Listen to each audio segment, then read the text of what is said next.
Hello everyone and welcome back to our channel English माध्यम। English माध्यम के platform पे एसएससी सीजीएल मेंस को लेके तैयारी चल रही है। तो आपकी एग्ज़ाम डेट्स आ चुकी हैं। आई होप आप सब लोगों ने अभी तक अपनी प्रिपरेशन कर ली है और अब आप ज़ोर शोर से अपना रिवीजन स्टार्ट कर देंगे। ठीक है, जितना हो सकता है मॉक टेस्ट दीजिए, जितना हो सकता है अपना कंसेप्ट रिवाइज कीजिए। नया कुछ करने की इस वक्त कोशिश ना करें, बिकॉज जो आपने किया हुआ है वही फिर आपको भूल जाएगा या मिक्सअप हो जाएगा। इस वक्त अभी तक जो कर लिया है ना, उसको जितना हो सके उतना रिवाइज करो। एक चीज़ को थोड़ा मोनोटोनस हो जाता है, एक चीज़ को अगर आपको रिपीटेडली 10 बार करना पड़े, पर करो, बिकॉज यही टाइम है। हो गया तो पूरी जिंदगी दोबारा पीछे मुड़ के देखना नहीं पड़ेगा और पेरेंट्स के लिए बहुत खुशी का पल होगा। आपके लिए सबसे ज़्यादा खुशी उस टाइम होगी जब आपके पेरेंट्स खुश होंगे। ठीक है, तो ऑल द वेरी बेस्ट। तो आज के सेशन में हम डिस्कस करने वाले हैं मॉक टेस्ट 37 का पैसेज 1। ठीक है, और सबसे पहले तो मैं अपने सभी व्यूअर्स से माफ़ी मांगना चाहूँगी, थोड़ी सी डिसकंटिन्यूटी हो गई है मेरी ख़राब सेहत की वजह से, and I am extremely sorry. But मैं अब कोशिश करूँगी कि आगे सारा कंटेंट कंटिन्यूएशन में ही आए। ठीक है, तो आज का सेशन स्टार्ट करते हैं with thought of the day. Only you have the power to bring your dreams into reality. यानी कि आपने जो भी सपना देखा है, सिर्फ आपके हाथ में वो क्षमता है, आपके पास वो कैपेबिलिटी है कि आप अपने सभी सपनों को पूरा कर सके, उनको हकीकत बना सके। ठीक है, दूसरी पावर भी आपके पास में है कि अपने सपने को सपना ही रहने दें। ठीक है, रोज सोचते हैं यार मैं कलेक्टर बन जाऊं, मैं कलेक्टर बन जाऊं, वैसे नहीं बनेंगे। आप सोचते हैं, आपने एक दिन सोचा कि यार मैं कलेक्टर बन जाऊं, आप सुबह उठ के सोचते हैं मैं कलेक्टर बन जाऊं, लेकिन आप दिन भर में आपकी दिनचर्या क्या है, क्या आप उस ड्रीम को अचीव करने के लिए क्या एफर्ट्स लगा रहे हैं, उसी से वो ड्रीम्स या तो हकीकत बनेगा या फिर वो सिर्फ सपना बन के रह जाएगा। ठीक है, तो ये सारे की सारी पावर आपके हाथ में, इस पावर को खोइए मत। 1 मंथ 25-15 डेज जो भी टाइम बचा है, ठीक है, उसको यूटिलाइज करिए, उस पावर को यूटिलाइज कीजिए। ओके, एसएससी पक्का आपका है। ठीक है, अगर आपने सपना देखा है तो आपके पास ही कैपेबिलिटी है उसको पूरा करने की भी। ओके, चल स्टार्ट करते हैं आज का सेशन, जिसमें हम डिस्कस करने वाले हैं मॉक टेस्ट 37 पैसेज 1। ठीक है, तो सबसे पहले हम क्या करेंगे, सबसे पहले हम जाएंगे अपने क्वेश्चंस के ऊपर। ठीक है, और देखेंगे क्या क्वेश्चन से हमें कीवर्ड्स और की पॉइंट्स मिल रहे हैं। Why the judge of High Court had subjected himself to counselling. यानी कि हाई कोर्ट के कोई जज हैं, उन्होंने खुद के लिए काउंसलिंग का सेशन ऑर्गेनाइज कराया, मतलब खुद को काउंसलिंग करवाई है। ठीक है, क्यों करवाई है हमें वो फाइंड आउट करना है। ठीक है, तो जहां पे भी हाई कोर्ट के जज की काउंसलिंग की बात आएगी, हमें वहीं पे इसका आंसर मिलेगा कि उन्होंने क्यों किया है ये सब। ठीक है, सेकेंड क्वेश्चन इज व्हाई जज ordered NMC and Indian psychiatric society to bring changes in curriculum. Curriculum क्या होता है, आपका जो कोर्स होता है, प्लान होता है। ठीक है, आपके सब्जेक्ट्स जो क्या पढ़ाए जा रहे हैं, है ना। जैसे आप अगर सपोज करो आप बीए कर रहे हैं, तो फर्स्ट ईयर में आपको 5 सब्जेक्ट्स पढ़ाए जा रहे हैं, कौन कौन से सब्जेक्ट्स हैं। सेकेंड ईयर में आपको कौन कौन से सब्जेक्ट्स पढ़ाए जा रहे हैं, थर्ड ईयर में कौन कौन से सब्जेक्ट पढ़ाए जा रहे हैं। उनका एक ऑर्डर होता है ना। ऐसा तो नहीं कि जो थर्ड ईयर में पढ़ाया जा रहे हैं वो फर्स्ट ईयर में ही पढ़ा देंगे, ऐसा नहीं होता। पर हाँ, करिकुलम चेंज हो सकता है depending upon the current requirement. आगे मार्केट डिमांड क्या है फॉर द जॉब पर्सपेक्टिव। ठीक है, या फिर अब चेंजेस क्या आए हैं इन इंडियन सोसाइटी, उसके अकॉर्डिंग करिकुलम चेंज हो सकता है। ठीक है, तो वो बोल रहे हैं कि जज ने क्यों कहा एनएमसी को और इंडियन साइकियाट्रिक सोसाइटी को कि अपने करिकुलम में चेंजेस लाओ। ऐसा क्यों कहा, तो जहां पे भी एनएमसी और इंडियन साइकियाट्रिक डिपार्टमेंट की जो चेंजेस इन करिकुलम की बात आएगी, वहां पे हमें इसका आंसर मिल जाएगा। Third, why justice Venkatesh proposed changes in the police conduct rules. उन्होंने बोला कि पुलिस का जो कोड ऑफ कंडक्ट होता है कि आपके पास कोई केस आया, आपने उसको कैसे डील करना है, इंटेरोगेशन कैसे करना है, ठीक है, एफआईआर कैसे फाइल करनी है, उस सारी की सारी पॉलिसीज में चेंज करने का, या आपके व्यक्तित्व में क्या होना चाहिए, आपको रूड होना चाहिए, पोलाइट होना चाहिए, कैसा व्यवहार होना चाहिए आपका, जो भी आपके पास विक्टिम है, कल्प्रिट है, या फिर कोई भी विजिलेंटी है, मतलब जिन्होंने देखा है होते हुए वो है, तो आपको उनके साथ में किस तरीके का व्यवहार करना चाहिए। ठीक है, उनका सेट ऑफ रूल्स होता है, गाइडलाइंस होती हैं, तो उसके अंदर भी चेंजेस लाने के लिए क्यों कहा है। तो आप देख रहे हैं हमारे दोनों क्वेश्चंस में हमने देखा, तीनों में देखा कि बहुत बड़े कुछ चेंजेस की बात हो रही है, बिकॉज जस्ट एक जज ने अपने लिए काउंसलिंग ऑर्गेनाइज करवाई, ठीक है, उन्होंने एनएमसी और इंडियन साइकियाट्रिक डिपार्टमेंट में अपने करिकुलम में चेंजेस लाने के लिए कहा, उन्होंने पुलिस को भी कहा कि अपने व्यवहार में, अपने कोड ऑफ कंडक्ट में चेंजेस लाओ, ठीक है, उसके रूल्स बुक में अपनी चेंजेस करो, ठीक है। तो जहां पे पुलिस कोड ऑफ कंडक्ट की चेंजेस की बात आएगी वहां पे हमें इसका आंसर मिल जाएगा। Why a psychiatrist had referred a gay man for cognitive behavioral therapy। Cognitive behavioural therapy क्या होता है कि आपके माइंडसेट को चेंज करना। जैसे अगर आप सपोज करो आप बहुत ही डिप्रेशन में चले गए हैं, जैसे कई बच्चे होते हैं ना, बहुत ज़्यादा डिप्रेशन में आ जाते हैं, एक आपने मल्टीपल फेलियर सपोज करो अपनी लाइफ में झेले, ठीक है, तो आपको बहुत ज़्यादा डिप्रेशन हो गया, तो आप क्या करें, आपको एंटी डिप्रेशन देने से पहले कोई कॉग्निटिव बिहेवियरल थेरेपी या फिर कोई और थेरेपी, काउंसलर के पास जा रहे हैं, साइकियाट्रिस्ट के पास जा रहे हैं, ठीक है, तो वो क्या करेंगे, आपको थेरेपीज करवाएंगे, उसमें आपसे बात करेंगे, आपके अंदर का डर बाहर निकालेंगे, क्या आप सोच रहे हैं उसको। तो कॉग्निटिव बिहेवियरल थेरेपी क्या होता है, इसमें आपके थिंकिंग पैटर्न, कि आप किस तरीके से अपनी चीज़ों को सोचते हैं, क्या सोच रहे हैं, उसको चेंज करने की इसमें कोशिश की जाती है, ठीक है। आपका थिंकिंग पैटर्न, आपका बिहेवियर पैटर्न, उसको चेंज करने की कोशिश की जाती है विद मल्टीपल सेशन, वन और मल्टीपल सेशन ऑफ थेरेपीज, ठीक है, ये होता है कॉग्निटिव थेरेपी। तो इसके लिए किसी साइकियाट्रिस्ट ने किसी गे मैन को कॉग्निटिव बिहेवियरल थेरेपी को रेफर किया होगा, ठीक है, तो यानी कि उस साइकियाट्रिस्ट के अनुसार कि उस गे मैन के सोच में परेशानी है, वरना वो नॉर्मल इंसान, नॉर्मल व्यक्ति ही है, ठीक है, मतलब एक स्ट्रेट पर्सन ही है, ठीक है, मतलब गे क्या होते हैं, जो आपको अपने ही सेक्स के लोगों की तरफ आकर्षण होता है, ठीक है, सेक्सुअली आप उनकी तरफ ही अट्रैक्टिव होते हैं, ठीक है। तो गे मैन को उन्होंने बोला कि आपको थेरेपी की जरूरत है, कॉग्निटिव बिहेवियरल थेरेपी, मतलब आपका माइंडसेट जो है, आपके थिंकिंग प्रोसेस जो है वो सही नहीं है, वरना अदरवाइज आप स्ट्रेट मैन ही है, गे कोई कॉन्सेप्ट नहीं है, ठीक है, ये उनका कहना है। तो ऐसा क्यों कहा उन्होंने, ठीक है। तो ये है हमारे सेट ऑफ क्वेश्चंस। अब चलते हैं अपने पैसेज की तरफ। पैसेज थोड़ा ध्यान से पढ़ना, क्योंकि ये एकदम लेटेस्ट कंसेप्ट जो अभी इस वक्त हम पूरी ऑल ओवर द वर्ल्ड हर एक डिफरेंट सोसाइटी में देख रहे हैं, ठीक है, ये उसके ऊपर पैसेज है।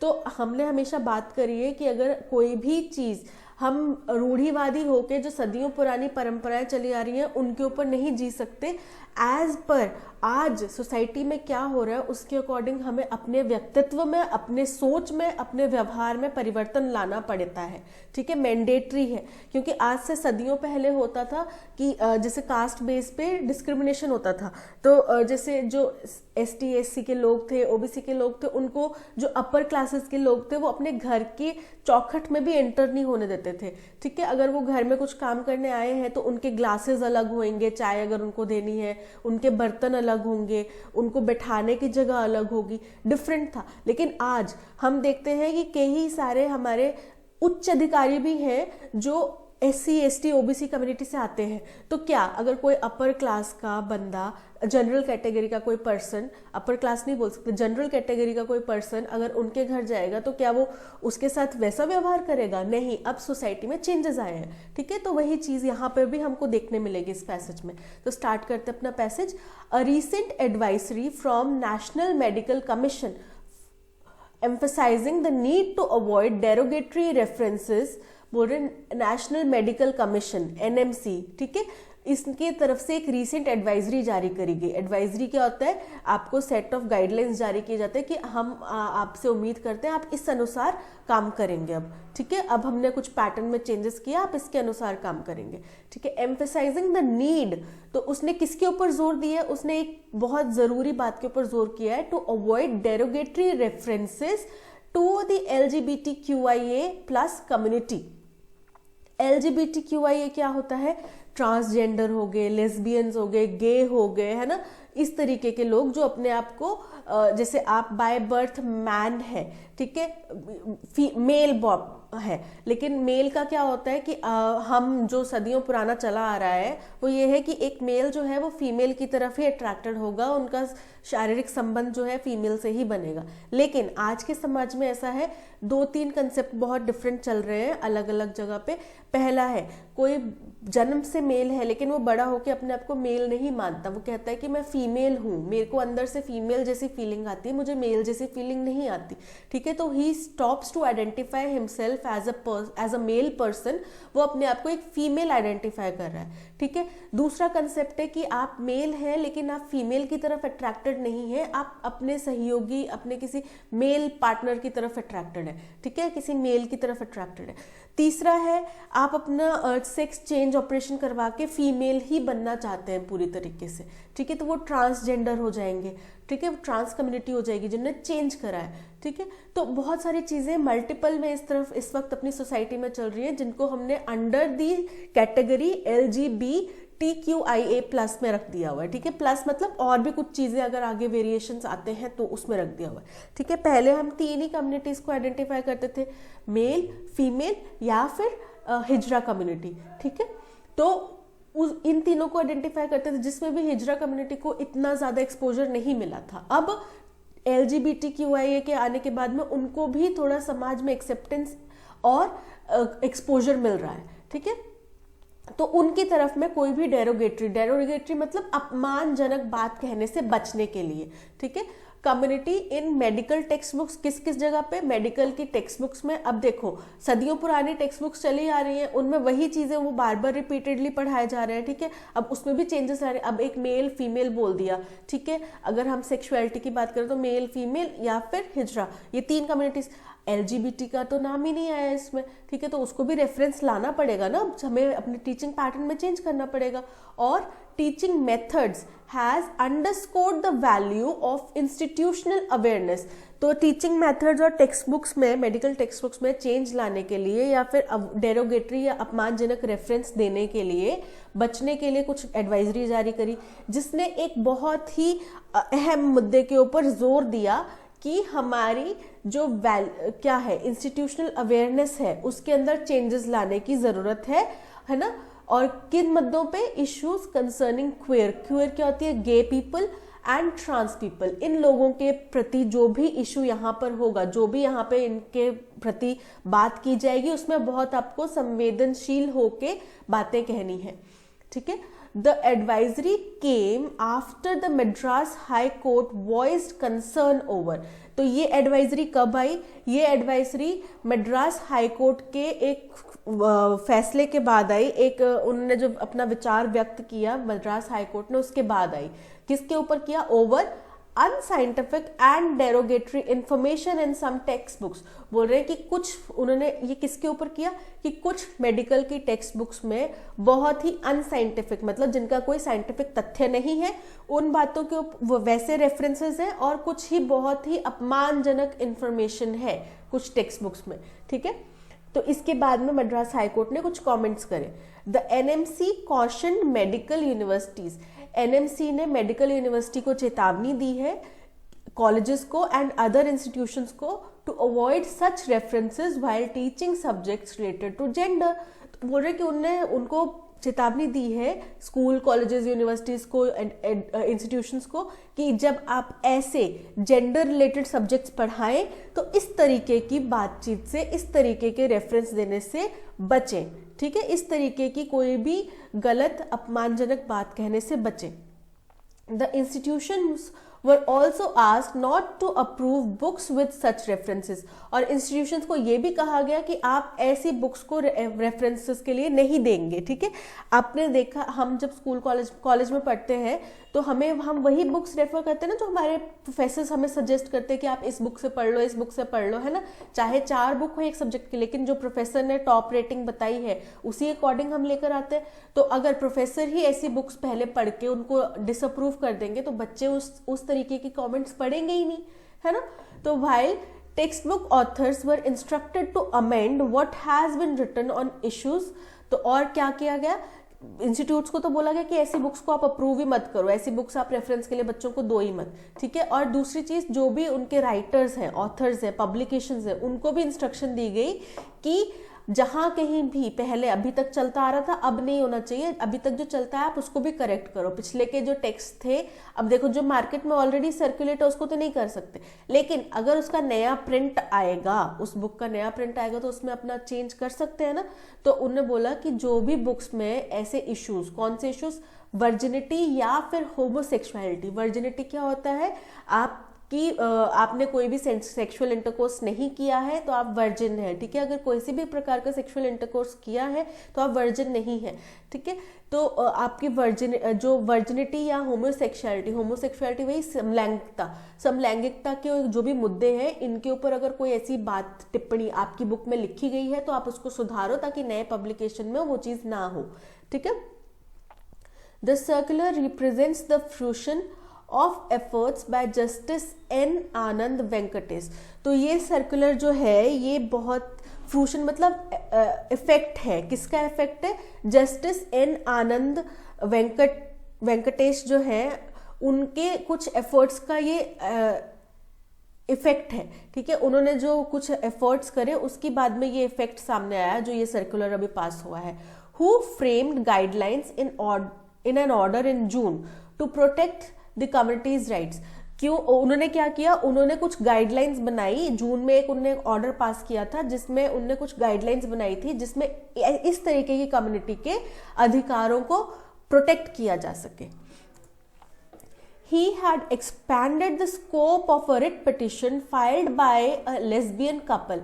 उनने बोला कि उन्होंने एक रिट पिटिशन का स्कोप जो है उसको एक्सपैंड किया, मतलब एक रिट पिटिशन फाइल की गई थी एक लेस्बियन कपल के द्वारा, ठीक है। उसमें फैसला सुनाते हुए उन्होंने जो अपना रिट पास किया उसमें उन्होंने बहुत ज़्यादा उसको बढ़ा दिया, ठीक है, एक्सपैंड कर दिया, क्योंकि उनको लगा कि चलो ये तो एक लेस्बियन कपल ने बात करी, लेकिन ट्रांस पीपल भी हैं, वो लोग भी हैं जो खुद को अपने जेंडर से आइडेंटिफाई नहीं करते, बर्थ असाइन जेंडर से आइडेंटिफाई नहीं करते हैं, ठीक है। तो गे कपल भी है, तो उनने उसको फैला दिया और उन्होंने देखा कि जो अगर सपोज करो कि लेस्बियन कपल ने अपना किसी पुलिस पर्सन के अगेंस्ट में अपने फाइल की थी पिटिशन, ठीक है, लेकिन उन्होंने देखा कि मेडिकल इंस्टीट्यूट्स में भी होता है, स्कूल्स में भी होता है, कॉलेजेस में भी होता है, हर जगह पे होता है, ठीक है। तो उन्होंने उसको एक्सपैंड करके अलग अलग जगह के अकॉर्डिंग कुछ पिटिशन मतलब कुछ रिट पास किया। Couple for protection against harassment into one that went into the status of those who did not confirm। बोलते किस उन कपल के लिए अपने प्रोटेक्शन, हरासमेंट से बचाव के लिए। हरासमेंट क्या होता है, आपको मानसिक तौर से प्रताड़ित करना, फिजिकली प्रताड़ित करना, हरासमेंट मतलब प्रताड़ित करना, ठीक है। तो किस तरीके के एक ऐसी प्रताड़ना से जहां पे कुछ लोग अपने आप को did not conform to gender identity assigned at birth or to heteronormative sexual orientation, ठीक है। तो यानी कि उन्होंने आइडेंटिफाई नहीं किया अपने बर्थ असाइंड जेंडर से, ठीक है, या फिर उन लोगों को जैसे हेटेरोनॉर्मेटिव सेक्सुअल ओरिएंटेशन क्या होता है कि आज के ज़माने में जो एक बहुत नॉर्मल सा अभी चल रहा है कि कुछ लोग हैं वो अपने आप को नहीं आइडेंटिफाई करते, जैसे हमने बात करी, या फिर लेस्बियन बताते हैं या फिर गे बताते हैं या फिर अपना सेक्स चेंज करवाते हैं, ट्रांस बताते हैं अपने आप को, ठीक है। तो उनको भी नॉर्मली हम लोग एक्सेप्ट करें अपने समाज में, तो ये हेटेरोनॉर्मेटिव सेक्सुअल ओरिएंटेशन अभी समाज में चल रहा है, ठीक है, कि हम उनको एक्सेप्ट करें। इंडिया में ये कल्चर कब आएगा कब नहीं आएगा, कब तक हम इतने विकसित हो पाएंगे मानसिक तौर पे कि इन चीज़ों को एक्सेप्ट करें, लेकिन बाहर के देशों में इन चीज़ों को एक्सेप्टेंस मिल रही है, ठीक है। तो वो नॉर्मल हो रहा है, नॉर्मेटिव फॉर्म में आ रहा है, ठीक है। तो उस चीज़ को नॉर्मेटिव करें और किसी को भी हरासमेंट से बचाया जाए, तो उसके अंदर उनने इस रिट पिटिशन के अंदर कुछ फैसले सुनाए हैं। The court's attention was then drawn to psychiatry, forensic medicine and toxicology book.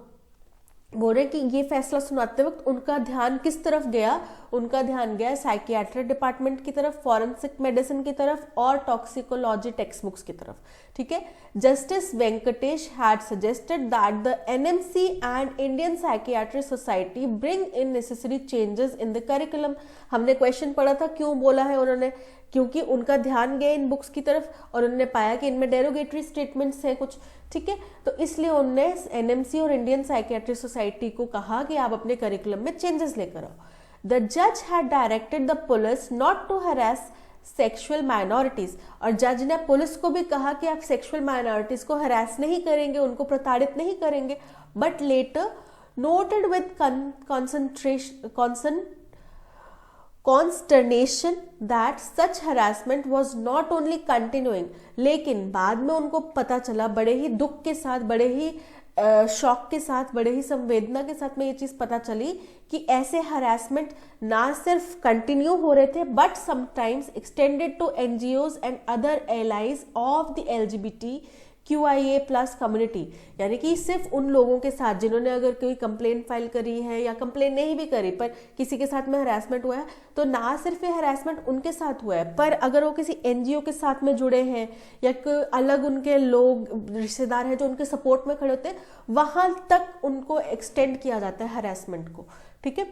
He mooted changes to the police conduct rules. उन्होंने कहा कि आप क्या करो, चेंजेस लाओ। mooted मतलब उनने उसको चेंज लाने के लिए कहा गया। ठीक है, उसको आपको कि अपने उसमें तरीके में चेंज लाओ। ठीक है, तो उसके लिए उन्होंने फैसला सुनाया कि आप अपने तरीके में चेंज लाओ to provide for punishing erring police personnel in this regard. आप अपने रूल्स में चेंज लाओ ताकि कोई भी एरिंग मतलब कोई भी कल्प्रिट हो, कोई भी दोषी हो पुलिस वाला इस तरीके का व्यवहार करने का, तो उसके अगेंस्ट में हम कुछ स्ट्रिक्ट एक्शन ले सके, पनिशमेंट वो कर सके, फाइल कर सके। ठीक है। He also noted disparaging references in the media. उन्होंने ये भी पाया, डिस्परेजिंग मतलब डेरोगेटरी, अपमानजनक, कुछ अपमानजनक रेफरेंसेस मीडिया में भी दिए जाते हैं ऐसे लोगों के लिए। ठीक है। He found that a psychiatrist had referred a gay man for cognitive behavioral therapy। बोल रहे हैं कि उन्होंने पाया कि किसी साइकेट्रिस्ट ने किसी गे मैन को कॉग्निटिव बिहेवियरल थेरेपी के बारे में प्रेस्क्राइब किया। अब मैंने आपको कॉग्निटिव बिहेवियरल थेरेपी के बारे में पहले ही बताया है क्या होती है वो। ठीक है, जिसमें आपके थिंकिंग प्रोसेस को, आपको बिहेवियर को चेंज करने के लिए मल्टीपल सेशंस किए जाते हैं। ठीक है, ये जानकर कि आपके व्यवहार में कुछ गलती है, आपके सोचने के तरीके में कुछ गलती है, बजाय ये एक्सेप्ट करने के कि आप एक गे पर्सन है, वो बोलेंगे कि आपके दिमाग में कुछ खराबी है। ठीक है, केमिकल लोचा है। While prescribing antidepressants and drugs meant to treat erectile dysfunction, और उन्होंने उस गे पर्सन को एंटी डिप्रेसेंट्स प्रेस्क्राइब करी और ऐसी ड्रग्स, ऐसी मेडिसिन प्रेस्क्राइब करी जो इरेक्टाइल डिस्फंक्शन को ट्रीट करने के काम आती है। अब इरेक्टाइल डिस्फंक्शन होता है नपुंसकता। ठीक है, यानी कि नपुंसकता को ट्रीट करने के लिए जो मेडिसिन काम आती है वो प्रेस्क्राइब कर दी उन्होंने उसको, उस गे पर्सन को। सोचो आप पब्लिकली आप कितना गंदा एक स्टेटमेंट दे रहे हैं कि किसी पर्सन ने बोला मैं गे हूं और आप उसको बोल रहे हैं कि भाई तुम नपुंसक हो, तुम्हें उसकी ट्रीटमेंट की जरूरत है, या तुम्हारे दिमाग में खराबी है, तुम्हें अपना दिमाग का इलाज कराने की जरूरत है, और तुम डिप्रेशन में इसलिए तुम अपने को गे बोल रहे हो, वरना गे वैसा कोई कंसेप्ट नहीं होता। ठीक है, तो ये कितना अपमानजनक बात है एक पर्सन के लिए। Under the wrong impression that sexual orientation required some sort of therapy। और ये उन्होंने क्यों किया, उस साइकेट्रिस्ट ने ऐसा क्यों किया? क्योंकि उनके दिमाग में ये गलत विचार है, उनके दिमाग में गलत धारणा है कि अगर आप अपने आप को अपने बाय बर्थ जो आपको सेक्स असाइन किया उससे अलग मानते हैं, या फिर आप मेल होके मेल की तरफ अट्रैक्ट होते हैं या फीमेल होके फीमेल की तरफ अट्रैक्ट होते हैं, तो ये आपको किसी तरह की थेरेपी की रिक्वायरमेंट है, किसी तरह की दिमागी आपके विकार है दिमाग में, उस वजह से आपको किसी थेरेपी की रिक्वायरमेंट है, अदरवाइज आप नॉर्मल है। ठीक है, गे और लेस्बियन जैसा इनके अनुसार ऐसा कोई कंसेप्ट नहीं होता। ठीक है, in the course of the hearing the जज हैज सब्जेक्टेड हिमसेल्फ। तो इस पूरी सुनवाई के दौरान, in the course of the hearing मतलब जितने टाइम में सुनवाई चली उतने टाइम, द जज had subjected himself to counselling. जज ने खुद को भी काउंसलिंग का एक हिस्सा बनाया। ठीक है, मतलब उनने खुद को काउंसलिंग सेशंस दिए, करवाए कि मेरी काउंसलिंग करो, ताकि so that he could overcome his own mindset, ताकि वो अपने जो अभी तक का उनका रूढ़िवादी दिमाग चल रहा था, ठीक है, कि जैसे मैंने आपको बताया ना, इंडियन सोसाइटी में टाइम लगेगा। आप चाहे जितने पढ़े लिखे हो, आप देखो आप इतने पढ़े लिखे होते हैं। बहुत साल पहले मैंने एक न्यूज़ आर्टिकल पढ़ा था कि एक IFS, इंडियन फॉरेन सर्विसेज की विमेन मतलब एम्प्लॉय, ठीक है, और एक IAS, दोनों मैरिज कर रहे थे, but the lady was belonging to upper class and मतलब general category, and the person was belonging to ST. So ST जो पर्सन, जो जनरल कास्ट के जो पर्सन थे, उनके गांव के लोगों ने उनका बहिष्कार कर दिया कि आप बाहर जाके शादी कर लो, यहाँ पे हम ये शादी नहीं होने देंगे. तो आप सोचो कि इतने पढ़े लिखे लोग हैं, इतने हायर पोस्ट पे लोग हैं, उनको अगर ये स्टेटमेंट सुनने को मिलता है, उनको अपने घर में शादी नहीं करने दी जा रही है गांव के लोगों द्वारा, तो चेंजेस कि ये एक्सेप्ट करना कि एक लड़का एक लड़के से प्यार करता है या एक लड़की से प्यार करती है, तो ये चेंज एक्सेप्ट करने में बहुत टाइम लगने वाला है. ठीक है, तो उसके लिए आपको अपने माइंडसेट को चेंज करना पड़ेगा. तो वो यही बोल रहे हैं कि जज ने अपने माइंडसेट को चेंज करने के लिए खुद की काउंसलिंग करवाई, to change his own mindset. Limitations in understanding की उनकी कुछ एक लिमिट है अंडरस्टैंड करने की. अभी तक मैं यही कंसेप्ट समझ पा रही थी कि मैं एक लड़का होता है, एक लड़की होती है, या फिर एक हिजरा कम्युनिटी होती है. ठीक है, 3. लेकिन अब मेरे को ये समझना पड़ेगा कि गे भी होते हैं, लेस्बियन भी होते हैं, उनको एक्सेप्ट करना पड़ेगा. ठीक है, तो उन चीज़ों को ओवरकम करने के लिए उनके खुद के काउंसलिंग सेशंस करवाए. द लैक ऑफ एक्सपोजर, और क्योंकि उनमें कमी थी, क्योंकि वो अभी तक इन चीज़ों को जानते भी नहीं थे, जानकारी भी कम थी. ठीक है, सबसे पहले तो आपको अवेयरनेस चाहिए, उसके बाद आप उसको एक्सेप्ट करोगे. तो lack of exposure to issues of gender non conformity and to go beyond the binary. Binary मतलब जो हमारे इंडिविजुअल है, दो सेक्स हम अंडरस्टैंड करते हैं, understanding of sex and sexuality, कि अभी तक हमारे 2 ही सेक्स की अंडरस्टैंडिंग है, फीमेल मेल, और वही हमें सेक्सुअलिटी पता है कि उन दोनों का आपस में ही संभोग हो सकता है. हमें ये गे लेस्बियन ये कंसेप्ट नहीं पता. तो उन्होंने कहा कि पहले मैं तो समझूं, उसी के बाद मैं इसके ऊपर फैसला दे सकता हूं. Judicial intervention generally has a salutary effect on the behavior of the state. बोल रहे हैं कि इस तरीके की जुडिशियल इंटरवेंशन मतलब जब जुडिशरी बीच में आके कुछ चीज़ को इंटरवीन करती है, उसमें आगे फैसला सुनाती है, तो ये has salutary effect on the behaviour of the state. उसमें काफ़ी सैल्यूटरी मतलब लाभदायक इफेक्ट होता है सरकार के, स्टेट मतलब गवर्नमेंट्स के जो वर्किंग ऑफिशियल्स हैं उनके व्यवहार में. ठीक है, उनके बिहेवियर में, इट्स इंस्टीट्यूशंस एंड स्ट्रक्चर्स, उसके इंस्टीट्यूट्स में, उनके स्ट्रक्चर्स में. ठीक है, यानी कि ऊपर सरकार ने अपने आप को, अगर जजेस ने फैसला सुनाया तो सरकार उसको मानेगी, सरकार मानेगी, वो आगे अपने जो भी डिपार्टमेंट्स हैं उन तक फैलाएगी, डिपार्टमेंट्स को फैलाएगी, तो उनके पर्सन्स को बाय हुक और बाय क्रुक मानना पड़ेगा. ठीक है, however barring specific directions the spirit of judicial orders. बोल रहे हालांकि कुछ फैसलों को अगर छोड़ जाए तो जो जुडिशियल ऑर्डर्स का जो स्पिरिट होता है, उनकी जो असल मकसद होता है, मंशा होती है कि किस इंटेंशन से उन्होंने ये फैसला लिया था, specially with regard to social issue, जो खास तौर पे सोशल इश्यूज के रिगार्ड में है. ठीक है, rarely percolates to every limb of the administration. तो मतलब आपने लोगों को बोल तो दिया, अब जैसे सपोज करो एक सरकारी कर्मचारी है किसी तहसील के डिपार्टमेंट में, है ना, एक पटवारी है.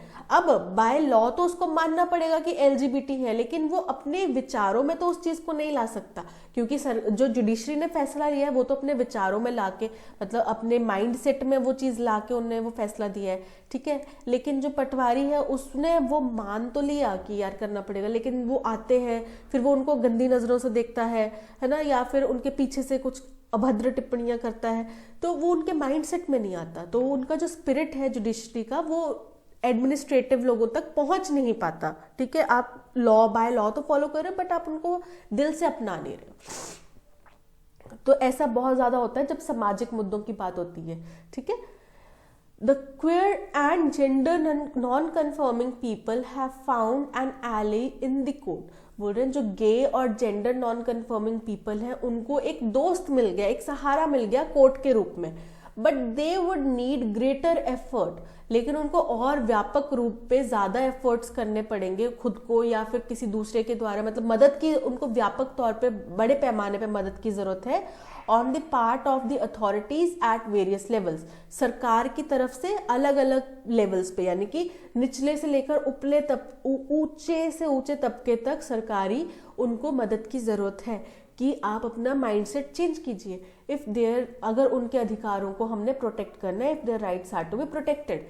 इन any case any change in law in terms of recognising same sex relations, बोल रहे पर चलो जो भी बात है, जो भी केस हो, अगर हम चेंज लेकर आए हैं लॉज में कि हम सेम सेक्स को रिकॉग्नाइज करें, सेम सेक्स रिलेशंस को रिकॉग्नाइज करें, या फिर self understand identification of gender के जो मुद्दा है इसको अंडरस्टैंड करें, तो इसको must be complemented by an attitudinal change in society at large.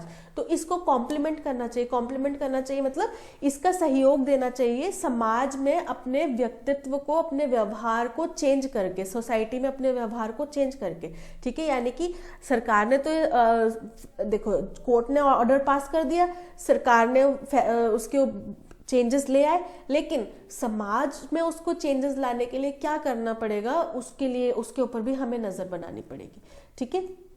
बड़ा ही संवेदनशील टॉपिक है और मैं सभी स्टूडेंट से भी रिक्वेस्ट करूंगी कि आपके अगर आसपास में कोई भी ऐसे लोग हैं तो ऐसे स्टेटमेंट्स ना दें, ठीक है। It really hurts. जैसे आप अगर एग्जाम की तैयारी कर रहे हैं, अगर आपको कोई डिमोटिवेट कर दे तो कितना बुरा लगता है ना।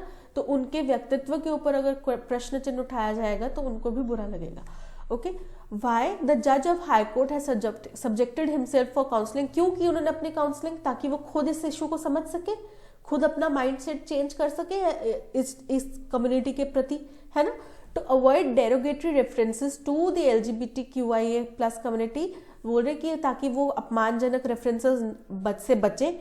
To avoid references while teaching subjects related to gender, ताकि वो ऐसे सब्जेक्ट्स पढ़ाते वक्त ऐसे रेफरेंसेस से बचे, तो वो तो सब्जेक्ट पढ़ा ही नहीं रहे। To amend what has been written on issues such as virginity and homosexuality, ताकि वो वर्जिनिटी और होमोसेक्सुअलिटी के ऊपर जो भी मसले हैं, जो भी बातचीत लिखी गई है उसको चेंज कर सके। To overcome his own mindset on the issues of LGBTQIA+ community, ठीक है। तो इस कम्युनिटी के ऊपर उनकी जो विचारधारा है खुद की जज की, उसको चेंज कर सके। Option D is the correct answer. Why judge ordered NMC and Indian Psychiatric Society to bring any changes in curriculum? क्यों बोला उन्होंने करिकुलम में चेंजेस लाने के लिए? क्योंकि उन्होंने पाया कि कुछ बुक्स में बहुत ही डेरोगेटरी स्टेटमेंट्स दिए जा रहे हैं, है ना। अनसाइंटिफिक टेक्स्ट है, डेरोगेटरी स्टेटमेंट है। Because of unscientific and derogatory information in some text books, ठीक है। Because of the court's attention was drawn to psychiatry, forensic medicine and toxicology text books. तो बोल रहे कि क्योंकि कोर्ट का ध्यान इन बुक्स की तरफ गया, तो बुक्स की तरफ ध्यान जाने से क्या हो गया, बुक्स की तरफ ध्यान जाने से ये पता चला कि उनके अंदर डेरोगेटरी स्टेटमेंट्स हैं, तो सिर्फ ध्यान जाने से नहीं हुआ, ठीक है। तो ये गलत है। Because the police not to harass sexual manner, because they want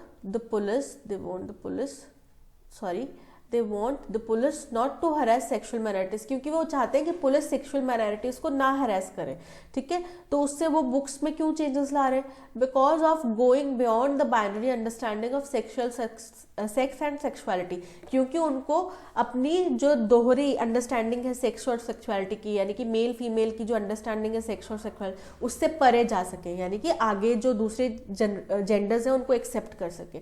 तो option A is the correct answer. Why Justice Venkatesh proposed changes in police conduct rules? Because of lack of exposure to issues in police personnel of gender non-conformity, because of limitations in understanding on the issue of LGBTQIA+ among police, to take action against such police personnel who will harass sexual minorities, to recognize same-sex relations or understand self-identification of gender in society. Sorry. To take actions against such police personnel who will harass sexual minorities. क्यों किया उन्होंने police conduct में changes? ताकि इसके ऊपर नियम बनाए जा सके, है ना, और जो लोग ऐसे सेक्सुअल माइनॉरिटीज को हरास करें उनके ऊपर सख्त से सख्त कार्रवाई की जा सके। तो option C is the correct answer. Why a psychiatrist had referred a gay man for cognitive behavior? क्यों किया उनने एक गे पर्सन को ऐसे थेरेपी के लिए? क्योंकि उनके अनुसार अगर सेक्सुअल ओरिएंटेशन में आपके परेशानी है, आप खुद को मेल या फीमेल मानने से इनकार कर रहे हैं, जो आपका जेंडर असाइंड बर्थ है, या फिर आप किसी सेम सेक्स की तरफ आकर्षित हो रहे हैं, तो इस उनके अनुसार आपके दिमाग में कुछ खराबी है, यानी कि आपके दिमाग में कोई प्रॉब्लम है, ठीक है, आप साइकोलॉजिकली आपको एक थेरेपी की जरूरत है उनके अनुसार, ठीक है। तो because he want to make money from such man by prescribing wrong medicine, क्योंकि वो इस इंसान से रॉन्ग मेडिसिन देकर इससे पैसा लेना चाहते थे, ऐसा नहीं है। Because no mentioning of such disease in text books to treat, क्योंकि ऐसी डिजीज के बारे में टेक्स्ट बुक्स में कुछ कहा नहीं गया, तो हम देख रहे हैं कि ये डिजीज नहीं है, ठीक है, तो ये भी गलत है। Because he don't have much information about the kind of symptom the gay man possessing, क्योंकि उनको ज्यादा इन्फॉर्मेशन नहीं थी कि गे मैन के क्या सिम्टम्स होते हैं, तो ये भी गलत है। Because he believes that sexual orientation required some sort of therapy, option D is the correct answer, ठीक है। तो मॉक टेस्ट 37 की पीडीएफ ऑलरेडी टेलीग्राम चैनल पे अवेलेबल है, ठीक है, आप पीडीएफ देख लीजिएगा, आपको वहां से मिल जाएगी। अगर आपने फर्स्ट टाइम सेशन देख रहे हैं तो टेलीग्राम चैनल ज्वाइन कीजिए, ठीक है। 37 मॉक टेस्ट लाइव हो चुके हैं, तो इससे पहले 36 ऑलरेडी दिए जा चुके हैं। तो आप अगर अपने मॉक टेस्ट प्रैक्टिस करना चाहते हैं तो टेलीग्राम चैनल ज्वाइन करके आपको पूरा का पूरा कंटेंट मिल जाएगा। इसके अलावा आप प्ले स्टोर से ऐप भी डाउनलोड कर सकते हैं, ठीक है, इंग्लिश माध्यम के नाम से ऐप अवेलेबल है। आज के सेशन में इतना ही। आई होप आप लोग अपनी प्रिपरेशन अच्छे से कर रहे होंगे और अभी और ज़्यादा तेज कर दो, ठीक है। Thank you so much and do like, share and subscribe with other friends and family members. That's all. Bye bye.